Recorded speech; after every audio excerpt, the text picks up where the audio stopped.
दिल्ली सेवा बिल पर चर्चा का जवाब दे रहे अमित शाह, बोले भ्रष्टाचार रोकना बिल का मकसद।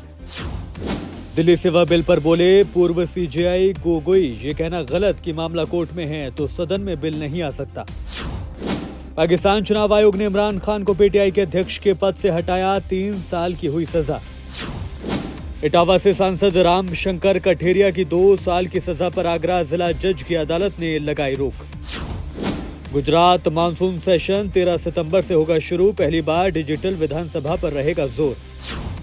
एयर इंडिया की जल्द होगी रीब्रांडिंग, प्रतिष्ठित महाराजा शुभंकर को कह सकते हैं अलविदा।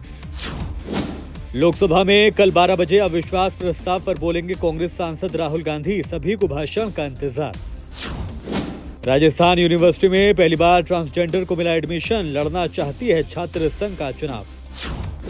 हरियाणा गुरुग्राम से हटाई गई धारा 144, कलेक्टर ने दिए आदेश। भारत विरोधी एजेंडे को स्वीकार नहीं करेंगे, न्यूज क्लिक के चीनी कनेक्शन पर बीजेपी ने कांग्रेस को घेरा। केंद्रीय मंत्री अनुराग ठाकुर का कांग्रेस पर हमला, बोले टुकड़े टुकड़े गैंग के साथ खड़ी है कांग्रेस।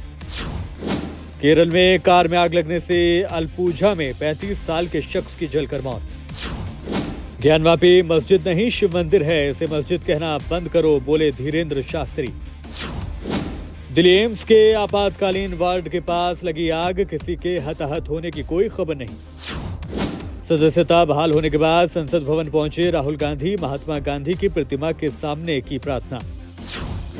राहुल की सदस्यता बहाली पर बोले अखिलेश, फैसले से लोकतंत्र और न्यायालय में बढ़ा विश्वास। कांग्रेस नेता राहुल गांधी की संसद सदस्यता बहाल होने पर बोले खड़गे, ये देश के लोगों के लिए राहत भरा। मणिपुर के आदिवासी नेता आज पहुंचे दिल्ली, गृह मंत्री अमित शाह से की मुलाकात। कर्नाटक के कृषि मंत्री पर भ्रष्टाचार का इल्जाम, अधिकारियों ने राज्यपाल को पत्र लिखकर की शिकायत। बेंगलुरु में hit and run case, car ने बाइक सवार बाप बेटे को रौंदा, हिरासत में आरोपी। वाराणसी आज भी जारी रहा सर्वे का काम, ज्ञानवापी परिसर पहुंची 11 बजे के बाद एएसआई की टीम। जम्मू कश्मीर के पुंछ में घुसपैठ की बड़ी साजिश नाकाम, एक मिलिटेंट ढेर, दूसरा घायल। चीन के पूर्व उत्तर क्षेत्र में बाढ़ का कहर, 40,000 लोगों को किया गया रेस्क्यू। यूपी के ललितपुर में घर के बाहर खेल रहे बच्चे पर कुत्ते का अटैक, बचाने आई बड़ी बहन को भी नोचा।